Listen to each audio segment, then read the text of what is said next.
Care to stay fully up to date on new and upcoming videos and what's going on over at Patreon? Be sure to follow our Twitter account at the Cinema Snob, where we always let you know all about our new videos and site news. Follow us today at twitter.com/thecinemasnob.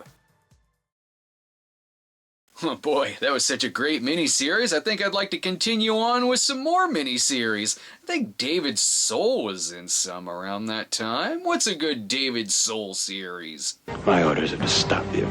This time, the game couldn't be stopped. Wait, that looks familiar. Is that... Oh God, it's finally happening. World War III is here. I'm just gonna get down on the ground with my shitting cup. Well, we've teased it long enough, but it's about time we finally get to the 1982 Cold War miniseries World War III, a movie so dark and downbeat and grainy that it can only be reviewed inside of this dark-ass closet with a shitting cup. Ow! TV viewers on January 31st had a lot to choose from. Either a new episode of Alice, or smoke the most paranoia-inducing joint you've ever inhaled and watch part one of the two-part NBC miniseries World War III. The fictitious what-if scenario that takes place in the future of 1987, where the seeds of World War III are planted by Soviet paratroopers who take over an Alaskan pipeline. The real-life concept of World War III isn't so much a real thing as just a scenario that one political side thinks is gonna happen if their candidate loses an election. Seriously, after every election day of the past 50 years, here's what the winning side sees. Hey, everybody! We're all gonna get laid! And here's what the losing side sees. And I think this is what people in the middle see. No matter, you won't see a what-if World War III as glorious as this, mainly due to the fact that it's literally called World War III. This one's taken much more seriously, largely because it was before the Cold War would soon be ended by Chuck Norris shooting a bunch of people and Rocky defeating Ivan Drago. The series was written by Robert L. Joseph, no stranger to political thrillers, who'd previously written Strategy of Terror and the TV movie SST Death Flight. The original director was Boris Sagal, who was a veteran of both end-of-world films such as The Omega Man and epic TV miniseries like Rich Man, Poor Man. Sadly, Sagal was killed in a helicopter accident during the film's pre-production, and directing duties were then given to David Green, also of Rich Man, Poor Man, as well as Roots. For those too paranoid to watch World War III, I'm sure there's a channel out there right now reviewing some episodes of Alice. But for those of you staying, let's watch serious Dr. Strangelove, which I guess would be the book Red Alert.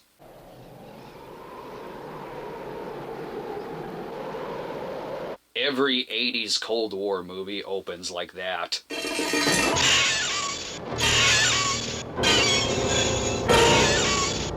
I think I've referenced this before, and since this is 1982, and it's the third part in the World War trilogy, shouldn't it be in 3D? As you can see, the place is Alaska in the future. This is like if Donald Belisario produced Northern Exposure. Upside to this, World War III will cure these people's boredom. Downside, it's gonna ruin Christmas. Get your relaxing in while you can. Be patient, old buddy. One more month up here and your tour is over. Great, I've seen enough cop movies to know you just killed him. But something weird is seen on their radar screen. Some kind of blip or another B word. It's coming in just ahead of the weather front. I think we got ourselves a bird out there. Oh no, he remembers what happened the last time they let in a dodo bird. The slapstick tore the place apart. Come on, David. Seems like an overreaction. That better not be a spy. Oh, my mistake. He's a goddamn cyborg. Ah, the 80s, where it doesn't matter if it's our boys or the Russians who are gonna light up a cigarette after a situation like this. With all this quiet in the base, he is now free to finish up his script for War Games. He creates a blind spot so that the extras from Red Dawn can safely take over Middle America. Oh, they are way off! This is Alaska! I'm sensing foreign invaders here.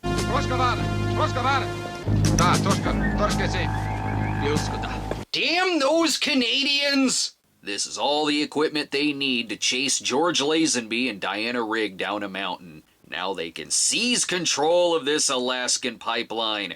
Good lord, even the Thing is intimidated by these Russians. Who's gonna help us now? We're reading 18 knots from the southwest, Fairbanks. Looks like a bad one on the way. You know, if you got off your lazy ass, Santa Claus, you could have prevented World War III. Okay, honey, you finish making those Cabbage Patch dolls for the good children. I'll take care of the naughty ones. That's the sound of Santa eating bullets when Lee Majors isn't around to protect him. It's up to you, Mrs. Claus. Well, you just made one kid from the nice list very unhappy. This is enough to wake the president. The sleigh bells ringling, jing, jing, jingling is code for World War III. Welp, we're screwed. The president's drunk again. Rock Hudson plays President Thomas McKenna, though if you ask me, they should have just simply kept his name as President Rock Hudson. That's a badass president name. McKenna was previously a vice president who took over for a president who died in office, so let's pour one out for former President Doris Day. He's just learned Santa has been assassinated. Get Tim Allen on speed dial immediately. We need a replacement. After that, he needs his men to immediately send out an angry tweet storm accusing the Easter Bunny of murder for no reason. That is, after granting an interview for Exposition magazine. It's a generally accepted fact that our oil supply from the Persian Gulf is oozing slowly but inexorably to a halt. Boo! Ask him about Tiger King. Let's just say this interview goes places. I know that you and I disagree on almost everything. But I like widowers, Mr. President. They are both sad and sexy. This is starting out like more of a porno than the actual Donald Trump porno. I think you would be terrific. Especially if you kept on your white gloves. Okay, well, World War III may be starting, but at least the president got so laid. Who are these devious Russians? Wait, your own Krabe? Villain! I think I might know who the spy on our side is. Put a warrant on Brad Whitaker! I can't believe the villains from the Living Daylights have infiltrated gameplay from GoldenEye. But in Moscow, every evil empire needs to start out the day with a balanced breakfast. You're going to take the boy to school by way of Gorky Street. Why? There were some problems on Petro Street 40 minutes ago. Hey, might as well take over America. They already speak perfect English. This is Soviet Premier Gorny. What kind of weird sitcom am I watching here? Remember. I will, Papa. You will what? Remember that I'm not so clever that I forget to think. Yeesh, the Russian version of Family Affair is a lot colder. This whole attack appears to be in response to an American grain embargo against the Soviet Union. What's it matter? Most of these Russians are American anyway. And for us?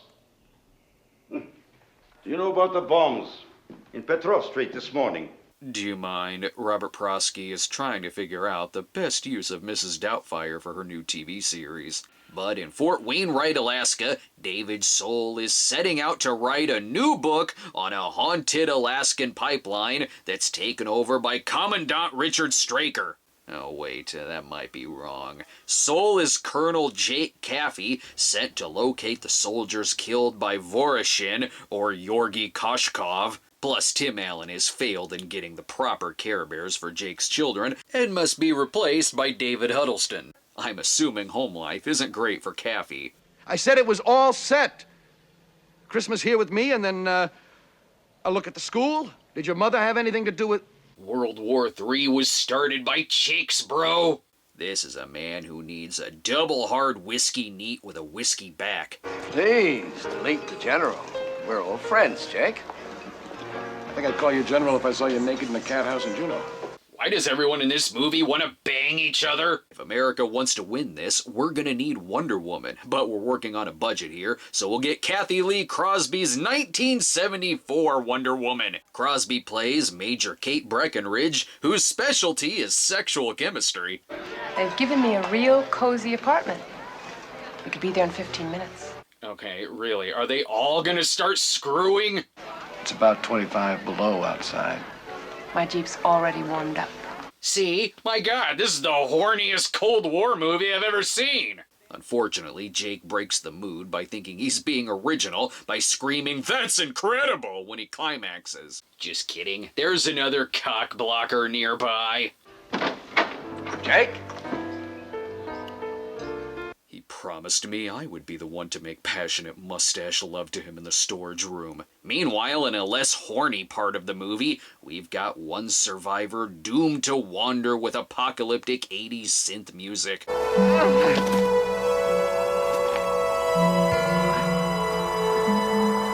80s Cold War movies. Give us 5 minutes and we'll bum you out. It's so cold his Christmas tree has already suffered significant shrinkage. Now will someone get in here? We need some secret document reading. Reply necessary in response to correspondence from a Wilmington mortgage and loan company dated 7/23, 8/5, and 8/29.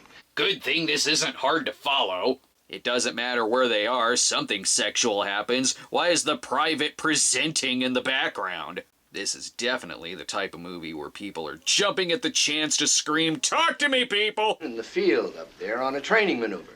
They've been doing timed march and reconnaissance sweeps.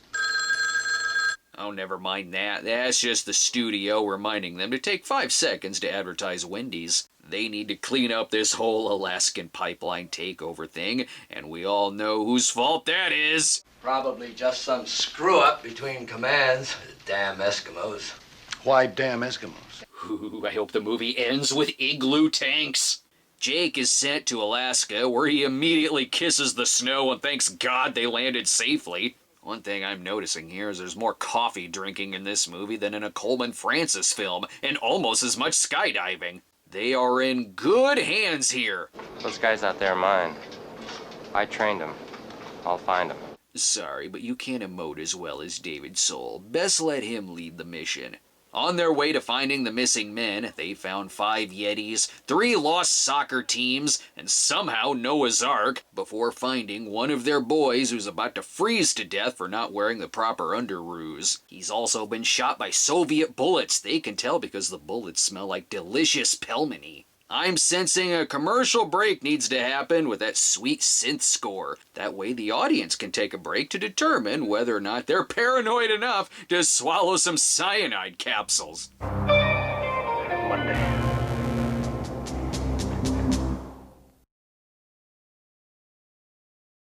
As we return to the soldier's body being dragged, because they felt it best not to ride the corpse down the mountain like a sled, people are dying all over the place out here, and those who aren't dying are succumbing to severe snow mustache that they can soon break off like Professor Fate. It is dire here. The Soviets have an unfair advantage in getting a head start on their igloo tank. This is where writer Robert Joseph wants you to know that he also wrote the 1966 film Ski Fever. I guess this situation isn't very serious for General Passive Aggressive.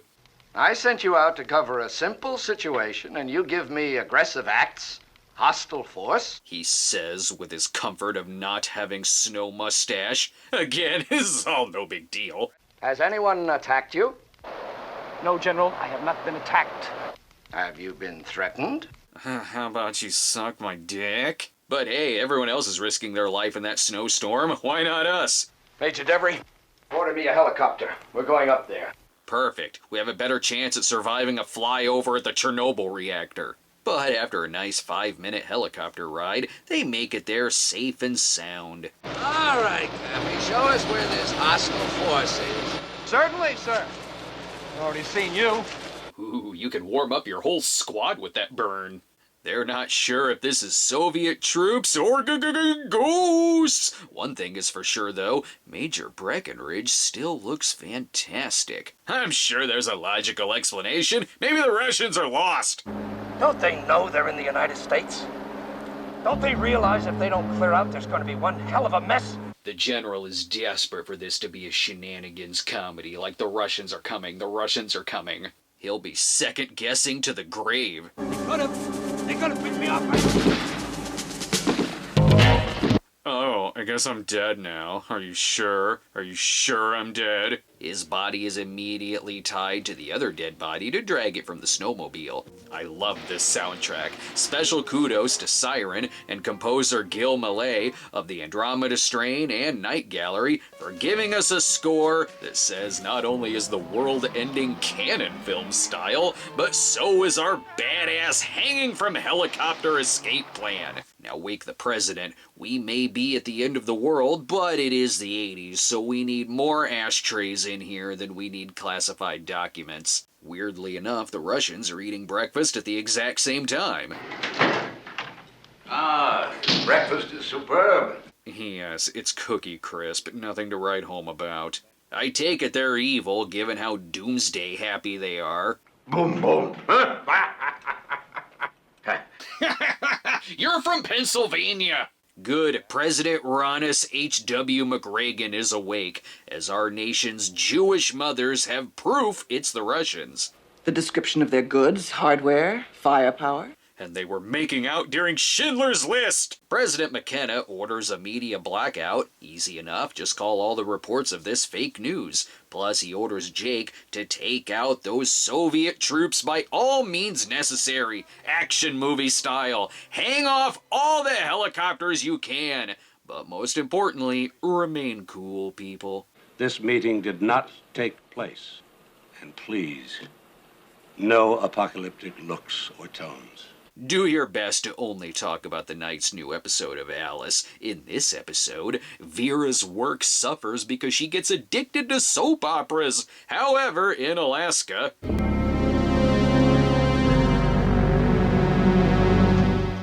they can have all the apocalyptic tones they want. The president phones in so they can have a real talk about whether it's okay to do this movie review now, even though it isn't Christmas. I say give the snob the go-ahead. The miniseries aired a month after Christmas anyway. Also, we don't want to start a war or something. I believe you, Colonel. But I don't believe in starting a war. Sir, inside voice. And give me some action hero advice, sir. Your record indicates that you are some kind of frustrated genius.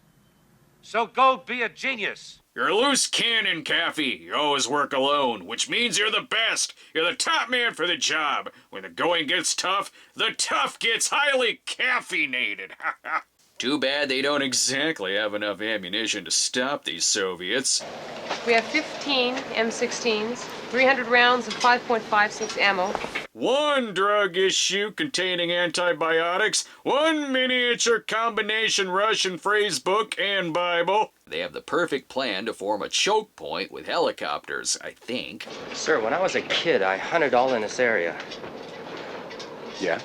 Just thought you wanted to get to know me a little better, sir. Sorry, jeez. As it turns out, all of this pipeline sabotage was done by the KGB without the knowledge of Secretary Gorney, largely because they were too nervous to ask why he has a picture of Bobby Brady on his desk. Also, pipeline takeover was the best way to counter grain embargo. You're insane.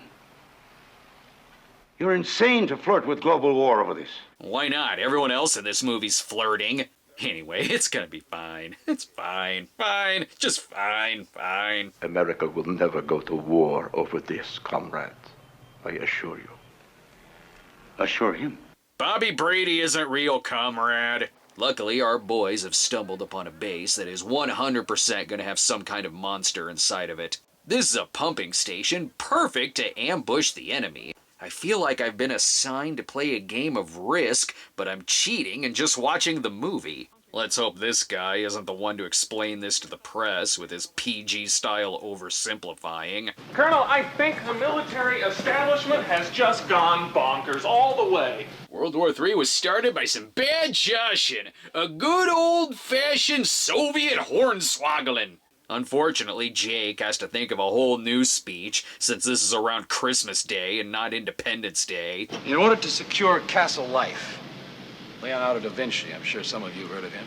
That's a look that says, why is he bringing the Ninja Turtles into this? Anyway, you see Russians, just shoot them. That's the plan.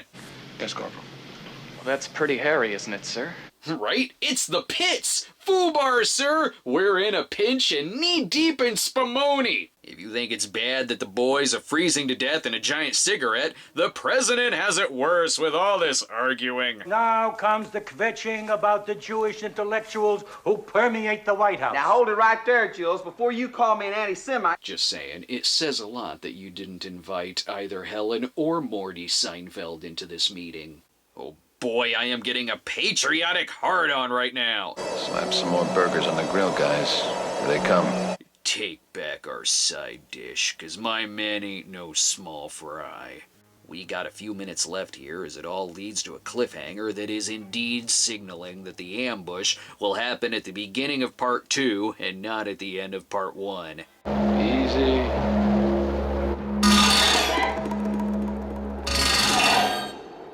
Fire the grill back up, boys! We are gonna scorch the villains from Hot Dog the Movie!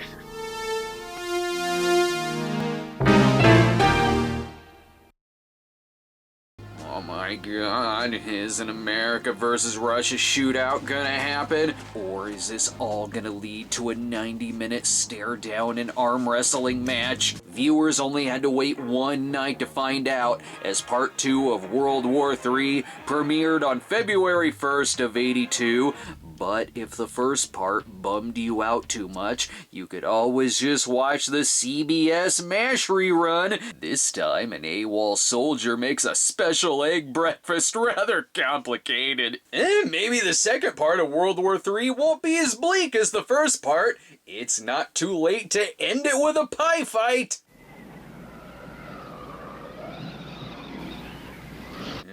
Check that. Where's my cyanide? I sense another Cold War downer. After the credits. Pfft, we've already seen that part. It's nice that they included the credits in part 2, but still couldn't take time out to actually learn the president's name. It's President Bonzo Gipper. We're still in Alaska, and it's still the future. A future where by the end of this series, I have the feeling that the whole world is gonna look a lot like a nuclear winter. Maybe not, though. Maybe they'll just talk things out and go home. Never mind that, we are in the midst of Home Alone-style Cold War shenanigans. The Russians are confused. They're wondering how these giant cigarettes are shooting at us. And the noises they're making make them sound mildly annoyed by this. Oh, that's a Charlie horse. Ow. Our side is getting annoyed too.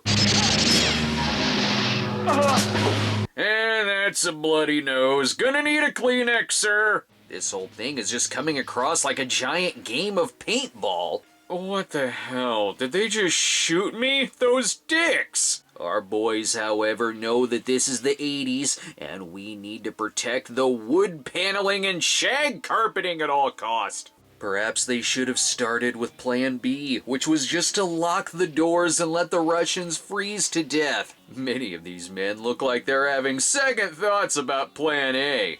Left, take his place. Oh yeah, I'll take his place if it involves you kissing my ass, Sergeant. But remember, Major Breckenridge still looks fantastic. While all the others are succumbing to their injuries of having a hole in their head, or falling one whole foot into a pile of snow, this futon mattress will only hold these bullets off for so long, but thankfully the Russians announce a ceasefire for mysterious reasons. Debris? What do you think? Are we boned? Yep, we're boned. Inside, this guy is stressed out while deciding to call this tomfoolery or a whole lot of clowning around. Answer me. So he's deciding to stick with bunkers. Everything is figured out. This building is actually a pumping station where the Russians want to put bombs in the pipes to blow up our pipeline and to also send Voroshin back to safety. Speaking of, his plan B was to break the windows so that the Americans will freeze to death. Ha ha! We got an old-fashioned freeze-off, which calls for a speech. You have to call your ideological friends in Moscow and ask them how we could penetrate it without blowing it up. If you will excuse me, Comrade Colonel. Richard, I am in the middle of this Alaskan pipeline takeover. Back in Washington, they're reminding us that it really was weird in the first part to see Mrs. Seinfeld lighting a cigarette. But how can we stop this pipeline takeover? A nuclear bomb called a hacksaw, of course. The crew can start rearming that missile with a new tactical nuclear warhead. It's a missile, not a penis. Calm yourself! Downside, though, this will involve future 24 plot points. Will you take out Caffey, too? I assume Caffey and whoever's left with him are expendable under the circumstances. It's from our files marked, "Sorry, Jack Bauer is expendable." But being expendable isn't ruining his breakfast. He's gone 15 whole minutes without a cup of coffee. And getting laid. He and the Major get all hot while talking about hypothetical Italian dinners. Osso buco. And zucchini sautéed in breadcrumbs. You can help yourself to my unlimited breadstick. Olive Garden. When you're here, you're a fuck buddy. The Russians have their own way of killing time, mainly figuring out how they can jump all of these dead bodies with a skateboard. At the White House, they're deciding on whether or not to meet with Gorney, who never calls anymore. He ducks my calls for hours and then airily asks for a meeting, as if we had a long-standing luncheon date. Mr. President, while he may not take you to the UN homecoming dance, his rebound can't hold a candle to your good looks, sir. However, they do fly out to Iceland. That way they can hang out in a high school assembly hall that looks like it's in Kansas City. This is weirdly reminiscent of the Reykjavik summit, which would happen 4 years after this miniseries between Reagan and Gorbachev. They didn't have to fly here to know the Russians are coming. Again, Brian Keith was literally in the movie The Russians Are Coming. Now let's get to some hard talking. He knows how to flirt. Ooh, the lights are out. They are banging for peace. Now let's drink some more coffee and smoke a carton of cigarettes before we get to our chess match of words. My country will not submit to blackmail. My country will not submit to being deprived of the fruits of the earth. Gentlemen, please. You both have incredibly impressive penises. So Gorney wants the embargo lifted so they can no longer be deprived of a food supply, and McKenna wants them to stop blowing up shit. You will not go to war over this. And then the president ascended back up into heaven, at least temporarily. They can't reach an agreement, unfortunately. No, not the whole embargo thing. But on dinner, the president wants Papa John's, while Gorney is a Pizza Hut man. Talks, however, will continue when they decide on Little Caesars. It is way cheaper. While these talks went nowhere, the Russians are still injured. Shining a giant light in their faces isn't helping, and I think some of them may be coming back as zombies. As for the American side... Sergeant? Yeah? You okay? Yeah. Well, I'm glad that scene was included in this 3-hour movie. I hope the rest of it is just them arguing about music. Don't they have any good music around here? Okay, if you insist. This is supposed to be 1987, so here you go. As if they need an excuse for another Cold War bedroom romp. But there's one soldier who's determined to get the action going on the field.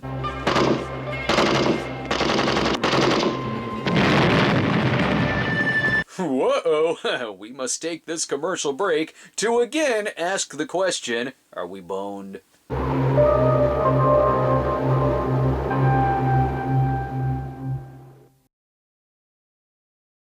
The answer is still yes. Yes, we are boned. But they still have fun. There's the classic McKenna prank of firing blanks in a room of his sleeping cabinet members. Also, is this supposed to be Air Force One? And if it is, why are they flying coach? And why are they checking the status of their smuggled Icelandic diamonds? Oh, my mistake. It's just the script updates. Yep, I sense something nuclear and something DEFCON 3. Or they're just getting this case back to Senator Marcellus Wallace. Sit down, Jules. Okay, Vincent. God, that was the most depressing Delta ad I've ever seen. Wait, check that. Now he has to call the Americans in Alaska and tell them they have to bomb the place and they're all gonna die. You and the people with you are the difference between a skirmish and World War III. Skirmish! That's the other word I was looking for. Well, World War III is a better title than The Skirmish. This has now become Operation Buy Me Some More Time! I have the feeling this is gonna be one of those movies where everyone dies at the end. Wonder what my daughter's getting for Christmas. Nothing. Don't you remember? Santa is dead! Things are even more tense in the Russian war room, where there's plenty of fighting. Turn those damn things off. Do you hear me? Turn them off! Turn them off! You're quoting the wrong George C. Scott movie. The Russians are sending in all kinds of bombers who are preparing for war, as we're doing the same. But there is a person here on standby who can explain things better. We've monitored a 68% increase in coded and scrambled communications in just 6 hours. That generally indicates a gigantic airlift is in progress. Yes, thank you. They still want to end things diplomatically, but try telling that to those in Alaska. They are disciplined and good marksmen. They use their ammunition with almost painful economy. See, they are loaded with an endless supply of ADR work. The red phone to call in a DEFCON 2 says that this is serious. I just didn't expect it to be the same red phone my grandma has in her kitchen. This is all still very serious. Look at the president's serious gaze.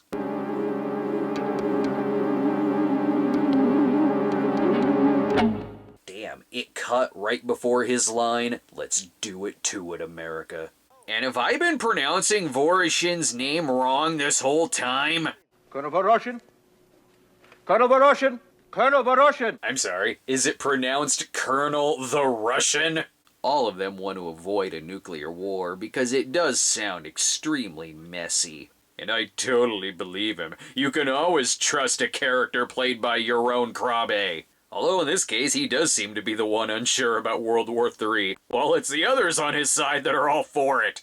Let's see if we can make an omelet without breaking any eggs. And if that doesn't work, I've got a whole book of other slang phrases. Their plans are stupid. I don't know how dropping Bobby Brady's on the troop is gonna do anything, or dropping one crazy person with a knife.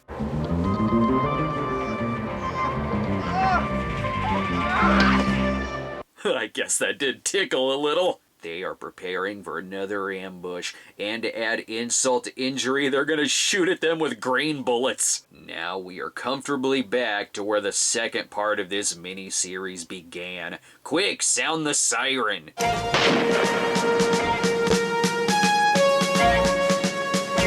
And by that, I mean the awesome soundtrack. Really, you just gotta throw some ferrets in these pipes and that'll take care of them. Or stick these large French fries up to the doors, boys. We probably should have stayed in here to begin with. Seriously, it's rough out there. They didn't much care for their use of grain bullets. No surprise the giant French fries didn't hold, so now it's assault on Pipeline 13. No one is getting out alive.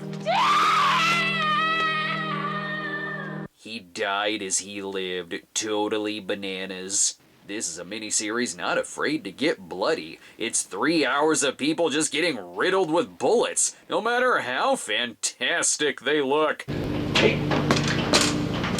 Now Now he has to resort to banging an actual Italian dinner. The Russians have finally made it inside so they can switch the samples! Vorishin wants to talk things out while unarmed. Great, the last 15 minutes is now going to be them arguing about which pizza to order. Just get frozen! The pizza will mostly be ice anyway. This is going to end with them out badassing each other.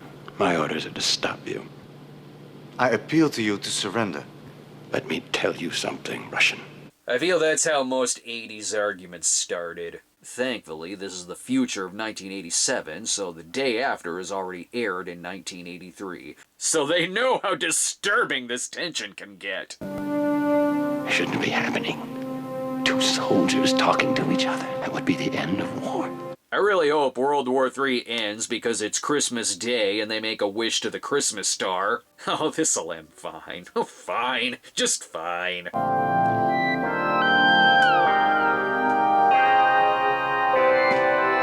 I'm not sure the music wants a peaceful resolution.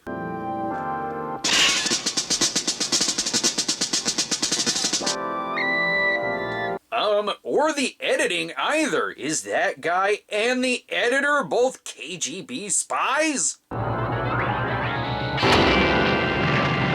Well, maybe, but at least they're all warm now, I guess. I, for one, am sweating bullets over here, and my knees are hurting from all the ducking and covering I'm doing under my school desk.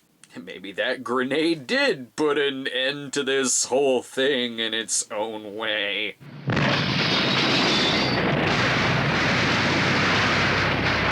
Yep, he's thinking, oh, my brother Greg really stepped in it this time. This is not gonna end well. I hope 1987 never gets here. It's too stressful. Evil Robert Prosky lies and says that Gorney is sick in bed with the flu. The KGB really wants this war. If Gorney was sick, they wouldn't even give him soup. Seems fine at first. Comrade Gingrich just wants a joint declaration to end the embargo and to put the complete series of Macmillan and Wife on Blu-ray. Something has changed. Your troops are in our block and we want them out. Your DEFCON 2 is tantamount to an announcement of war. They are screaming at each other right into a full shitting cup. Oh, so nervous. So the agreement says that their men can be removed peacefully and bombers will turn around. I'm sure that's the end of that. But gather round, people. The twist is that this wasn't Bobby Brady at all. That was Mino Pellucci from Don't Go Near the Park and the Amityville Horror. And he wished for Russian Santa to put the whole world on the naughty list. So, comrades, the first strike initiative is ours. Please be talking about baseball, evil Robert Prosky. God forgive me. God bless us, everyone? Well, hell, in a 1980s Cold War thriller, editing like this is always a good sign. I'm not sure we're gonna see 1988. When I said everyone dies at the end of this, I literally mean everyone. This is like the ending of War Room, if there were actual stakes, and it was terrifying. As it's edited to make it look like they're all staring up at missiles, this is like one big 3-hour negative campaign ad. It doesn't need to show the world blowing up. You get the point.